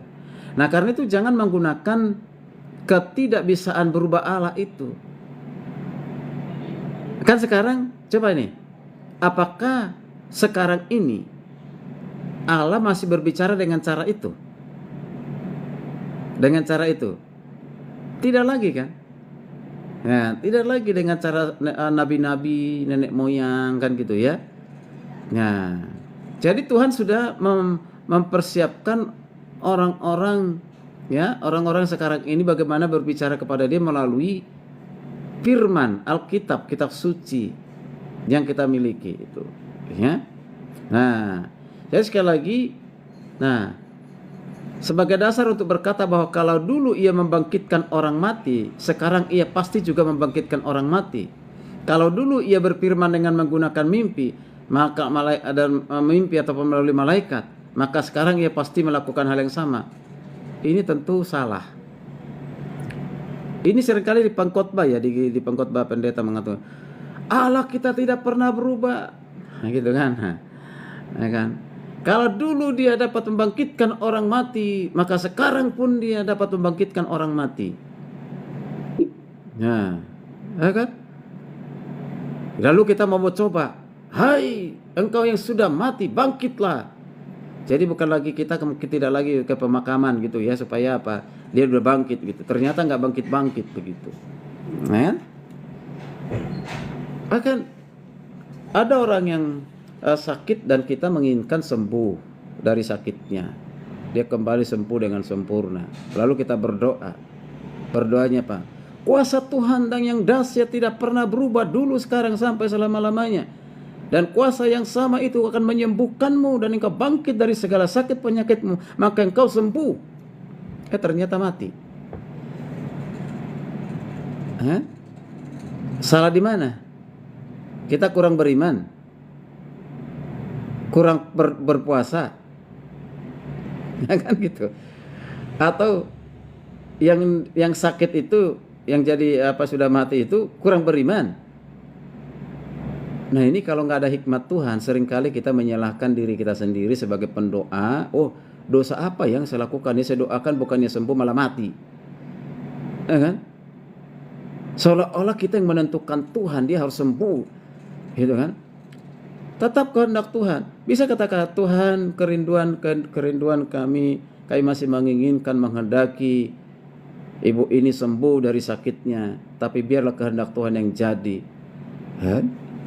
Kadang-kadang doa seperti itu juga orang yang sakit tidak suka kan, pasti marah. Ini pendeta ini berdoanya seperti itu, berarti kehendaknya saya mati kan gitu. Itu. Nah, bisa tersinggung. Ya. Tapi kita nggak perlu harus bicara seperti itu sebenarnya kan. Tetap aja kita berdoa, Tuhan kami menghendaki, merindukan dia sehat, berikan kesempatan, nggak apa-apa. Akhirnya kalau mati pun tadi jangan persalahkan diri sendiri, jangan persalahkan orang yang meninggal gitu. Ya, saya dulu waktu belum tahu betul, saya pernah itu ya mendoakan orang sakit di rumah sakit Cikini, seorang ibu yang sangat cinta Tuhan, menjadi seorang dermawan, sponsor untuk kuliah. Ya, udah dibawa ke rumah sakit Elizabeth sekian lama, 1 tahun ya berobat, akhirnya rumah sakit Elizabeth dipulangkan ke Indonesia, dibawa kembali ke Cikini. Tadinya memang dari Cikini, dan saya punya keyakinan, bahkan saya yakinkan itu suaminya, bahwa ibu ini pasti sembuh. Saya doakan, berapa kali saya ke rumah sakit, saya doakan dengan keyakinan pasti sembuh, pasti sembuh. Dia senang dia, ya kan? Ya, pasti sembuh. Ternyata ada pendeta yang lain yang datang pada saat itu, ya, ya, dia bilang kepada suaminya begini, ya, Pak, relakan aja lah ibu pergi, katanya. Relakan saja ibu pergi, sudah barangkali sudah saatnya ibu harus pergi supaya lepas penderitaan di dunia ini. Marah sekali tuh suami. Ya, marah, tersinggung sekali. Ya, ngaji pendeta nggak diusir, ya kan gitu ya. Nah, marah sekali, lebih tersinggung. Nah, dan kita yang mendoakan dengan memberikan suatu keyakinan Tuhan pasti sembuhkan dan yang lain. Benar, beberapa hari kemudian suaminya nelpon. Nah, puji Tuhan, ibu sudah sembuh. Kita senang. Puji Tuhan. Tidak ada di pikiran kita bahwa meninggal. Iya, sudah sembuh untuk selamanya. Setelah kalimat yang terakhir itu, sudah sembuh untuk selamanya. Nah, ini satu perkataan keyakinan orang dewasa di dalam Tuhan itu. Maksudnya sudah sembuh untuk selamanya. Dia tidak menderita lagi secara fisik di dunia ini, sudah bersama dengan Tuhan, gitu kan? Nah, apakah saya gagal yang beberapa kali mendoakan itu? Seperti memang persalahkan diri saya sendiri. Mengapa demikian? Karena kita seolah-olah ya kita yang menentukan Tuhan gitu, ya kan gitu, untuk sembuh gitu ya. Nah, kehendak Tuhan yang jadi. Ada juga dulu di Rawamangun tuh seorang gadis sakit, ya, saya doakan. Setelah doakan, saya pulang, telepon keluarganya, Pak Pendeta, puji Tuhan, baru kita sudah sembuh, katanya. Saya sangat senang sekali. 2 minggu kemudian meninggal. Kan gitu. Di mana? Itu gitu ya. Jadi cara Tuhan itu beda-beda, saudara. Jadi tidak bisa sama, ya. Nah, kemudian manusia bisa berubah, dan hubungan antara Allah dan manusia bisa berubah. Tetapi Allah sendiri tidak bisa berubah. Ya, betul. Sesama manusia itu bisa berubah, hari ini baik, bahkan bisa lebih baik besok. Tapi hari ini bisa baik, besok bisa jahat. Hari ini bisa jahat, besok bisa lebih jahat. Itulah manusia. Gampang berubah. Bahkan manusia itu bisa berubah tergantung kepada situasional. Ya, situasional. Kalau di keadaan baik, dia baik. Kalau keadaan bersukacita, dia bersukacita. Ya kan? Kalau keadaan semuanya berjalan dengan baik, dia baik dan senang, bahagia.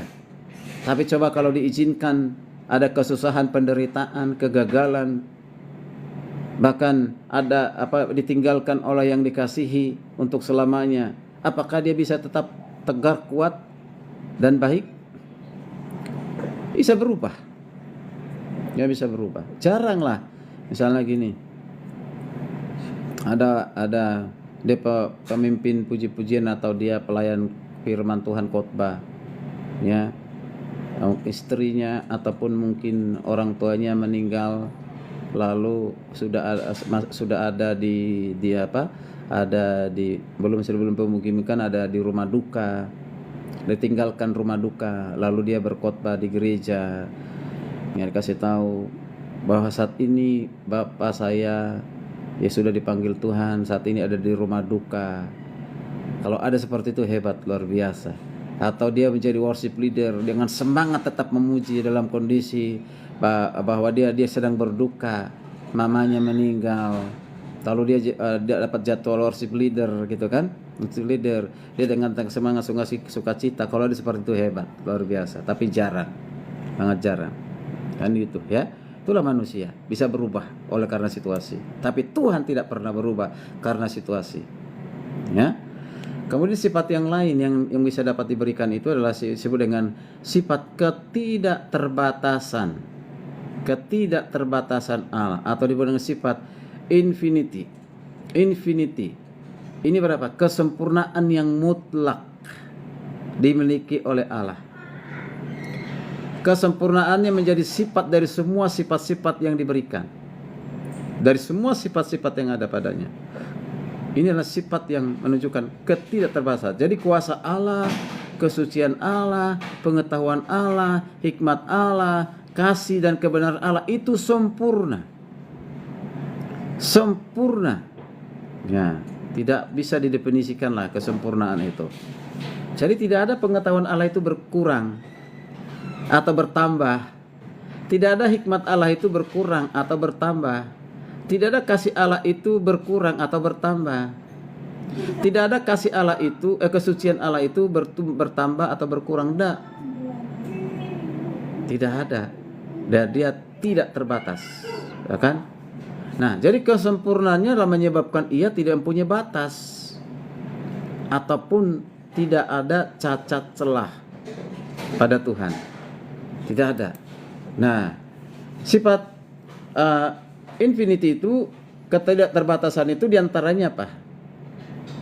Kekekalannya. Allah itu kekal. Ini tidak ada, dikatakan ini adalah ketidakterbatasan Allah dalam waktu dan ruang dan waktu. Kekekalan itu berarti apa? Yang pertama, bahwa Tuhan ada dari selama-lamanya sampai selama-lamanya. Boleh Pak kita baca satu Alkitab Mazmur ya, 90 ayat 2. Mazmur 90 ayat 2.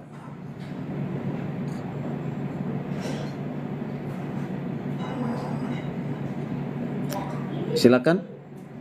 Setelah sudah ketemu, nanti Pak Paulus minta siapkan Pak untuk Wahyu 1 ayat 8. Sebelum gunung-gunung dilahirkan dan bumi dan dunia diperanakan, bahkan dari selama-lamanya sampai selama-lamanya Engkaulah Allah. Iya. Jelas ya? Sebelum ada gunung-gunung, sebelum ada bumi, sebelum ada segala sesuatu, dia sudah ada selama-lamanya. Engkaulah Allah. Nah, ya kan? Dari selama-lamanya sampai selama-lamanya dia sudah ada. Ya kan? Nah, ini ketidakterbatasan itu. Oke, Wahyu 1 ayat 8 Pak. Tadi silakan Pak. Nah, Pak Paulus Roa mungkin lagi minum kopi. Ini lagi apa ini? Sinyal kali ya. Sinyalnya nggak bagus, jadi seperti hang. Wahyu 1 ayat berapa, Pak? Itu tadi Wahyu 1 ayat 8 Pak. Wahyu 1 ayat 8. Oke. Dan juga 17. Ya. Wahyu 1 ayat 8. Aku adalah Alfa dan Omega, firman Tuhan Allah, yang ada dan yang sudah ada, dan yang akan datang, yang Maha Kuasa. Alfa dan Omega, yang awal dan akhir, yang sudah ada hari ini dan ada esok, bahkan selama-lamanya. Dia sudah ada dan tidak ada awalnya dan tidak ada akhirnya. Itulah Allah. Ya. Artinya dia kekal. Ini diulangi dari sama dengan ayat 17 Pak. Silakan. Ini masih di pasal yang sama. Ayat 17. Ketika aku melihat dia, tersungkurlah aku di depan kakinya sama seperti orang yang mati. Tetapi ia meletakkan tangan kanannya di atasku lalu berkata, "Jangan takut, aku adalah yang awal dan yang akhir." Jangan takut, aku adalah yang awal dan yang akhir. Gitu ya. Itu luar biasa, itulah Allah kita, ya. Kemudian kekekalan itu artinya apa? Ia tidak terbatas oleh waktu. Ia melampaui semua batasan waktu. Ia tidak punya waktu lampau, waktu sekarang, waktu yang akan datang. Waktu lampau, waktu sekarang, waktu yang akan datang itu hanya ada pada manusia. Makanya ada lagu, orang nyanyi lagu ya. Selamat pagi Bapa, selamat pagi Yesus, selamat pagi Roh Kudus. Apakah ada selamat pagi buat pagi itu kan menunjukkan waktu. Nah, waktu. Apakah bagi Allah itu ada waktu? Waktu itu hanya untuk manusia. 24 jam ada waktu memang Tuhan berikan, itu adalah untuk manusia, bukan untuk Allah. Yesus tidak masuk dalam waktu. Tuhan tidak pernah masuk dalam waktu. Artinya dia tidak dibatasi dengan waktu. Tetapi dia bekerja di waktunya manusia. Kan? Nah itu. Hanya tetapi dia bekerja di waktunya manusia. Kan? Nah itu. Hanya kalau kita ada orang ulang tahun ya panjang umurnya, ya itu. Akan sebenarnya umurnya semakin panjang atau semakin pendek? Kan Tuhan sudah menentukan waktunya manusia untuk hidup di dunia ini. Tapi kita mengatakan panjang umurnya, ya kan? Nah tapi nggak salah lagu itu, nggak apa-apa, silakan. Tapi kenyataannya bukan semakin panjang umur, semakin ya perpendek kan gitu, ya.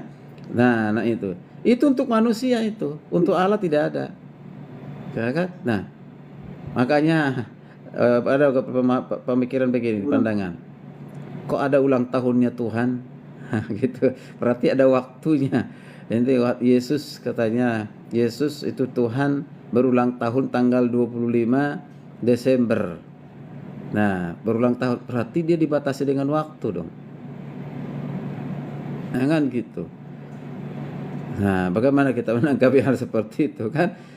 Nah, ya itu dirayakan secara fisik, bukan Allahnya yang dirayakan. Lahirnya berinkarnasi sebagai manusia, itu yang kita rayakan, bukan Allah.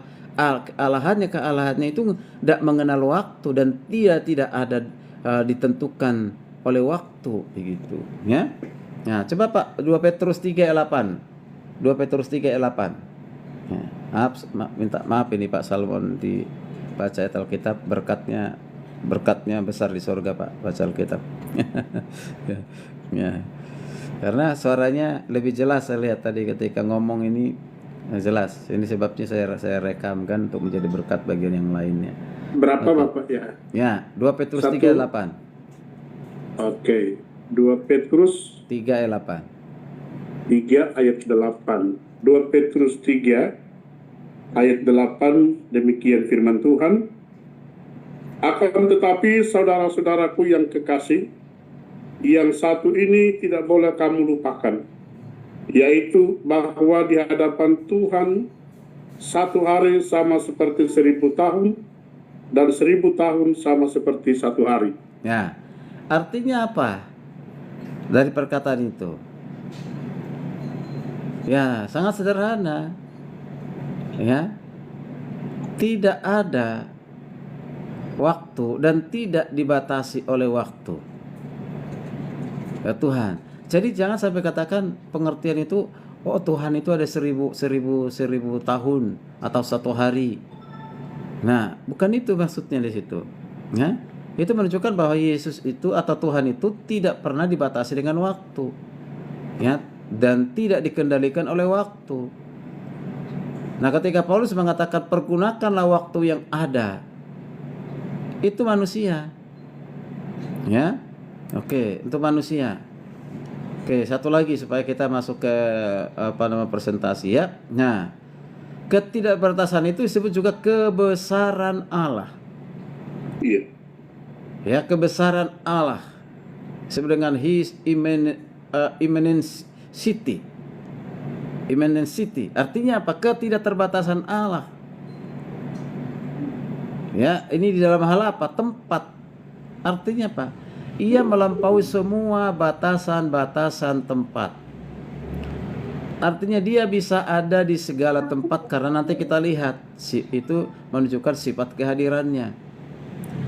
Ia hadir di setiap tempat dengan seluruh keberadaannya, seluruh dirinya. Seringkali aku bertanya kepada mahasiswa di kelas kalau belajar teologi proper, salah satu tentang sifat kemahadiran. Tanya begini, apakah Allah hadir di bioskop? Apakah Allah hadir di nightclub? Mereka bilang tidak Pak. Mengapa? Karena tempat itu bukan tempat kudus, tempat itu bukan tempat suci, maka mungkin hadir Tuhan di sana. Nah itu. Ada juga pendeta yang bilang seperti itu kan. Nah, kita kan berarti membatasi Tuhan dong. Seolah-olah menurut kita di tempat yang kotor dia tidak hadir karena dia suci kudus. Bukan begitu. Justru dia datang ya bukan untuk orang benar, tapi untuk orang berdosa supaya dibenarkan. Ada begitu banyak orang yang tadi di night club senang dengan di situ, akhirnya dia bisa kenal Tuhan melalui peristiwa itu, kan banyak. Ya kan? Memang itu di situ tempat maksiat, ya menghancurnya moral manusia. Tapi Tuhan bisa juga bekerja di situ. Gitu. Ada pernah saya kenal dengan Germo ya bertobat ya kan gitu. Ya. Nah itu bisa kita lihat tuh. Jadi ketidakterbatasan Allah dalam hal tempat itu misalnya jangan membayangkan seakan-akan Allah adalah seperti gas yang menyebar. Kalau gas itu dibuka dia menyebar kemana-mana. Sebagian ada di sini, sebagian ada di sana. Ya. Itu nggak bisa kita bayangkan seperti itu Allah itu. Ya. Juga jangan membayangkan seakan-akan Allah itu seperti raksasa yang besar. Tangannya panjang sehingga bisa dari ke Israel, ke Indonesia gitu, tangannya besar, gitu kan? Atau ke negara-negara lain karena tangannya besar, raksasa. Ya kan? Atau tangannya ada di sini, ada di sana. Atau ada kakinya dan yang lain sebagainya, kakinya bisa melangkah kemana. Nah dia seperti raksasa. Tidak bisa juga demikian. Tidak. Itu keterbatasan itu. Untuk manusia boleh begitu, tapi untuk Tuhan tidak. Nah, kalau ada pun dikatakan mata Tuhan tertuju orang-orang benar, ataupun dikatakan manusia mendengarkan langkah Tuhan, bukan berarti dia punya kaki, bukan berarti dia punya mata. Itu tujuannya supaya manusia mengerti Allah sesuai dengan bahasanya manusia. Ya kan? Yang dipahami oleh manusia itulah yang digunakan oleh Allah. Begitu. Tuhan itu tidak membuat manusia sulit untuk mengerti tentang dirinya, tapi manusia mempersulit dirinya sendiri untuk mengenal Allah. Gitu. Ya. Jadi yang benar adalah Allah ada di mana-mana. Itu. Allah ada di mana-mana karena Dia Maha Hadir dan tidak terbatas. Tapi hati-hati juga dengan ajaran sesat yang mengatakan apa? Ini ajaran sesat yang mengatakan bahwa yang Maha ada di mana-mana, sebenarnya bukan Allah yang ada di mana-mana, tetapi kehendaknya yang ada, kuasanya yang ada, pengetahuan yang ada. Ini, jadi Allah itu Maha ada betul, tetapi bukan berarti Dia ada di mana-mana. Yang ada di mana-mana itu adalah kuasanya. Yang ada di mana-mana itulah pengetahuannya. Yang ada di mana-mana itulah kehendaknya. Jadi dipisahkan. Ini ajaran sesat. Ada dalam kekristenan, bahkan ada orang pengkhotbah yang mengatakan demikian. Oh tidak, Allah tetap ada di sorga. Tapi yang di dunia ini yang sekarang bekerja adalah kuasanya, kasihnya, kehendaknya. Dia tetap ada di sorga, tidak ada di bumi ini lagi. Nah, hati-hati. Bagaimana dengan perkataan Yesus mengatakan, di mana 2-3 orang berkumpul dalam namaku, di situ aku hadir. Satu ada. Kamu menyangkal ayat itu? Hadir, Maha hadir. Ya kan? Gitu. Jangan sampai semangatnya kita berkhotbah sehingga kita tidak tahu bahwa itu salah gitu ya. Jadi ini yang perlu kita pahami. Nanti kita lanjutkan lagi sifat yang lainnya ya, transenden. Ya, karena ada yang harus presentasi, ini udah jam 8. Baik, Pak Ibu. Kalau sebelum masuk ke presentasi mungkin apa yang sampaikan itu ada waktu 5 menit, mungkin ada yang mau ditanyakan atau ditambahkan, kita diskusi atau sanggahan, boleh silakan. Ya. Saya Pak Ketua. Ya, silakan. Menanggapi tentang Allah yang Maha Hadir.